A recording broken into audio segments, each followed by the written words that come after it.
അപ്പോഴാണ് കൂട്ടുകാരന്റെ അങ്കിള് പതിയെ ഒരു ചൂണ്ടയൊക്കെ ആയിട്ട് മീൻ പിടിക്കാനായിട്ട് വന്നു. ഇനിയിപ്പോൾ അതിൻ്റെ ഒരു കുറവുകൂടി വേണ്ട. അപ്പോൾ എല്ലാ തരത്തിലും നമുക്ക് മീൻപിടുത്തം തുടങ്ങാമെന്ന് വിചാരിച്ചു. രണ്ടാമത് വന്ന ചേട്ടൻ വീണ്ടും സ്ലിംഗ് ഷോട്ടിൽ സൈപ്രിൻസിനെ തന്നെ അടിച്ചെടുത്തു. അത് അത്യാവശ്യം വലുപ്പമുള്ളൊരു മീനാണ്. സൈപ്രിൻസ് ഒരു 2 കിലോയോളം ഏകദേശം വരുന്ന ഒരു മീൻ തന്നെയായിരുന്നു. നല്ല രുചിയുമാണ്, വറക്കാനൊക്കെ നല്ല ടേസ്റ്റുള്ള മീനാണ്.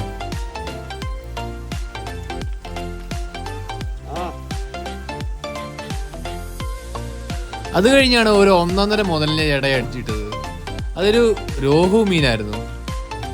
ഒരു 1.5 മീൻ, ഒരു 2.5-3 കിലോ ഉള്ള ഒരു വലിയൊരു മീനെയാണ് പിന്നീട് അടിച്ചിട്ടത്. രോഹുവിനെ തിരി സ്ലിംഗ് ഷോട്ടിൽ അടിച്ചിട്ട് വലിച്ചു കയറ്റാനായിട്ട് നല്ല പാടാണ്. കാരണം അതനുസരിച്ച് മീൻ തള്ളി മാറി നൂല് പിടിച്ച് പോകാൻ സാധ്യതയുണ്ട്.